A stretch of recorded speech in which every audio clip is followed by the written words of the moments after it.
This video is brought to you by patreon.com/worsttake. Get access to exclusive live streams and Discord servers, on-screen shoutouts, and early access to some videos when you join now. Help make sure that we can continue to make content like this by supporting the Patreon. Links are in the description down below.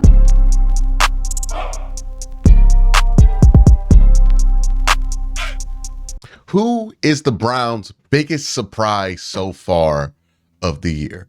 I have 5 candidates that I would say are up for being the Browns' biggest surprise of the year. Now, when I say surprise, I'm not saying like, oh, Myles Garrett is having a better season than we thought.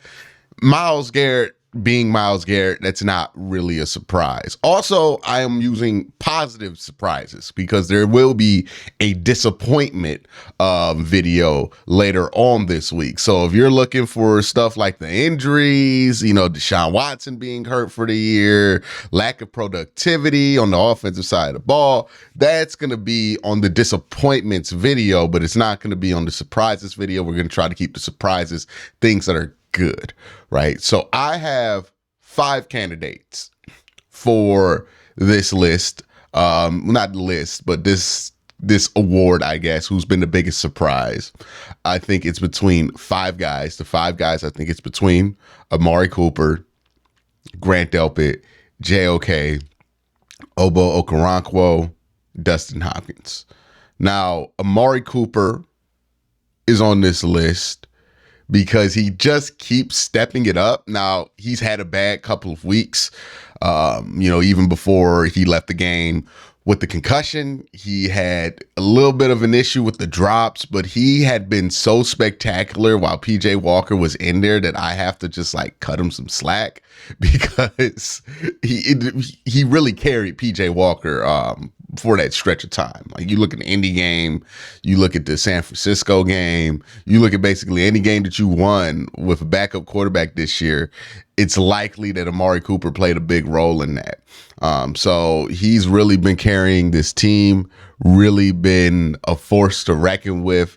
He's a surprise. The reason I don't think he's the biggest surprise on the team is because he is Amari Cooper. Right? Like, we expected some level of this. I think he showed himself to be more of a true one this year than anything. We expected a level of this. We didn't expect it to be at this level, but we still knew that Amari Cooper was going to be a good player. Grant Delpit is another guy that I have in the running for this who didn't get it. The reason I felt like Grant should be in the running is he came more out of nowhere than like an Amari Cooper did. He is somebody who had been, I don't think he's been struggling, but he has been trying to figure it out, right? The first 3-4 years it was his career. And he had a rough start to his career, right? You talk about the Achilles injury in camp his rookie year. And then he has trouble finding his footing in 2021. And then 2022, it's still a little rough go finding his footing. And then at the end of 2022, he really figures it out. And now he's been that guy. One of the things on this channel that we've always talked about with Grant Delpit is he inconsistent, or is he just not put in the proper position to be a successful football player? Because the thing was with Grant, and it's hard to judge Grant properly when you just look at his regular years played because it says 4, but he's really a 3rd-year player. But when you look at Grant, you go, man, like at the end of every season, he seems to turn it up to a whole different level, but he's never sustained that level of play throughout a whole season. And that was the case at the end of 2020. That was the case at the end of 2021. That was the case at the end of last year, and we were wondering if that was going to carry over because we kind of been here with Grant. But I think what was the best thing for Grant was getting rid of John Johnson, which allowed Grant Delpit to be in a role that he's more familiar in, and then allow Juan Thornhill to play the role that John Johnson used to be in. So it turned out that he just needed to be in the right role, and he is in the right role because he's been a great player for the Cleveland Browns. Now, is this a contract year kind of thing with Grant? I don't know, but it's something with Grant Delpit where you're like, hey, he's playing really well. He seems to have figured out where he belongs in the NFL and how he needs to be used in the NFL. We'll see if he stays on the Browns. I think for Grant Delpit and the Cleveland Browns, it's mutually beneficial to stick together. The Browns can offer him a franchise tag that would be comparable, or a contract within that range of the franchise tag that would be comparable. And I think the Browns would rather sign Grant to a long-term deal than get him on a short-term franchise tag, because it's easier to change around and flip around the money on a long-term deal. So I think that's where the Browns would prefer to go with Grant. And I think that's where Grant would prefer to go to with his contract. And there's not a lot of places where he can go slide in and play the same exact role that he plays here. He might go somewhere and have to redo the last 3 years of his career where somebody tries to put him at free safety and it's not a position that works for him. And he has to get like the same thing that happened with John Johnson in Cleveland, but in reverse, right? Where John Johnson came here and we spent 3 years figuring out that John Johnson doesn't belong as a true free safety, right? He had to go back to LA. So yeah, if I'm Grant, I think it's mutually beneficial to stay in Cleveland. I think this is the best spot for him. He's been a huge surprise for this team. The reason I don't think he's the biggest surprise is he's been really, really good, but I just think there are players who have played at a slightly higher level than him at his position. And also, I felt like because he had that good run at the end of last year, it made this less a surprise. We were just wondering if what we saw last year was real or not, and if it was confirmed. And this is more of a confirmation. But shout out to Grant, man. We haven't worried about a tight end all year. Hopefully that continues this week versus the Jaguars. But Grant Delpit's been an excellent player for the Cleveland Browns. The next player on my mind when it comes to biggest surprises for the Browns is JOK. This is somebody who a lot of people were out on. And the reason JOK is not the biggest surprise for me is because I never was out on JOK. Like, a lot of people got out on JOK. I kind of always stood firm in what was the issue there. Like, people were talking about his size and he's not the biggest guy in the world and how that hurts the team and how you need to get bigger linebackers like Reggie Ragland. And I just felt like it was obvious what the issue was with JOK. You had some of the worst defensive tackle play in the NFL. And then you had some of the worst defensive play in the NFL. Nobody was where they were supposed to be. You have a player who kind of relies on some instincts to make some plays, but nobody's where they're supposed to be. He's not going to look good. That's what I thought the issue was, and it looks like that was the issue for JOK last year. He's been playing at a high level this year. The issue with JOK and why he can't be the biggest surprise is that he just hasn't been consistent. There are some games where JOK looks like the best linebacker in football. There are some games where JOK looks like a liability out there, especially in the run game. So it's just that inconsistency. And I would think, hey, this is just a guy. Well, he's in his second or third year with this team. I believe this is his third year with the team.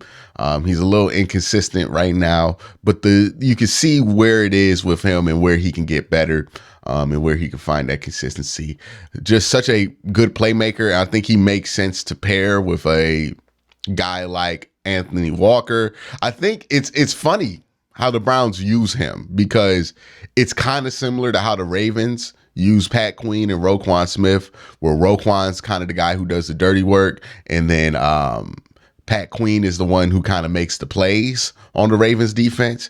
And that's kind of the same dynamic that they have with Anthony Walker and JOK, where Anthony Walker does the dirty work and then JOK kind of is the guy who gets to make the plays. So that combo is working for him. Just wish he was a little bit more consistent in the run game. If they were a better run defense team this year, I think that would have gone a long way as far as win-loss record for this Cleveland Browns team. And since he's not been consistent in that area of his game, and sometimes in coverage too, like when JOK is having a good game, he's having a heater. Right? Like, he's the best run defender. He's the best pass coverage linebacker. But when he's having a bad game, it stinks. It's a stinker sometimes, right? And that's the one thing he has to fix, like the consistent level of play.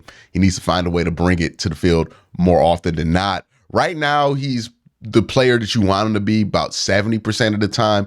If he gets to like 85% of the time, then you got a Pro Bowl fringe all-pro level linebacker right there. Another player who I have on my list for biggest surprise, and he's here because he's probably the most obscure guy on this list, and that's Obo Okoronkwo.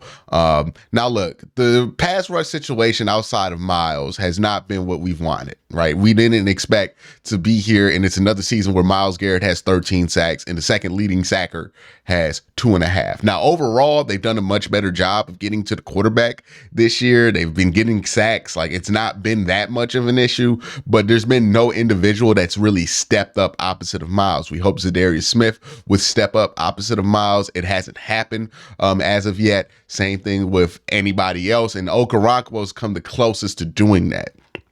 He's been a legitimate playmaker.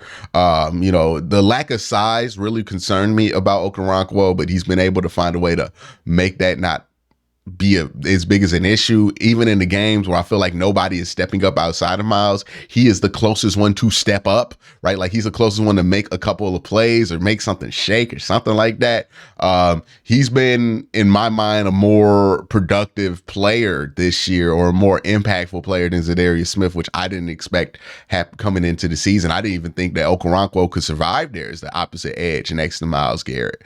But we'll see what happens with him going forward. I'm very surprised with what he got in there, but he's not the biggest surprise on this team, simply because there's somebody who's been a bigger surprise than anybody. And the biggest surprise of this Cleveland Browns team, in my opinion, is Dustin Hopkins. And if you've been a long time listener of this channel or viewer of this channel, you would know that me giving a kicker this honor, it's not expected, right? For years, I have pounded the table for a more simplified approach to kickers. And I feel like I've finally been listened to. Now, obviously, I haven't been listened to. I don't think the Browns listen to my show, but it feels nice to be vindicated on this. For years and years, people got mad and madder at me because I always felt like the Browns' approach to finding a kicker was stupid, right? Like, multiple GMs had a stupid approach, in my opinion, to finding a kicker. And look, I got a lot of respect. I love Andrew Berry. I felt like it was a bad approach on kicker. That don't mean I want him fired or anything like that, but I just didn't love the approach. They drafted Zane Gonzalez. We saw what that turned into, a guy you had to cut. You drafted Austin Seibert, and I believe that was Andrew Berry who drafted Austin Seibert. If it wasn't, then it was the tail end of John Dorsey, whoever. It was close between those two eras. Somebody correct me and tell me when Austin Seibert was drafted. It didn't matter. He got cut. And then you drafted Cade York in the 4th round. He got cut. My issue with drafting kickers is always this. Kickers who get drafted tend to be decent for the team that doesn't draft them, right? Like, if you draft a kicker, you're basically beta testing a kicker for somebody else, because eventually that kicker being a rookie is going to matter. It's going to cost you games, and you can't live with it. Like, you just can't live with it. Kicker's not a position where you could just live with the growing pains like quarterback, wide receiver, offensive line. It's too important and also too easy to replace at the same time. If you got a young corner out there that you think could be the next Denzel Ward, it's worth it to let him get cooked for a couple of weeks so he could develop and become better, because it's not easy to find another Denzel Ward. If you have a kicker that can't make kicks, but you think he could be the next decent kicker, what are you doing? You could just sign a kicker who's decent right now. That was my issue with the approach for the Cleveland Browns. We were trying to find diamonds in the rough. We were trying to draft these kickers when history tells you just sign a veteran in free agency. Just sign somebody. That's all you had to do. Like, we fumbled around with this kicker thing trying to find the next Justin Tucker. Why? You don't need Justin Tucker. You just get a good one. They got a good one with Dustin Hopkins. And it feels great to have a decent kicker. Now, Dustin missed the extra point last week, but who cares? Like, who cares? All that Dustin's done this year, I honestly don't care that he missed 2 extra points this year. It's pretty normal, right? I think you can miss 2 and still be in the range of relatively normal. Like, that's fine. I think most kickers miss a couple extra points a year. Not that big of a deal. It's kind of part of doing the business, right? We kind of expect these kickers to be perfect every time they go out there. That's not the expectation to me. Like, 98%, 90%, 99, whatever on the certain distances. Like, that's where my expectation is with Dustin.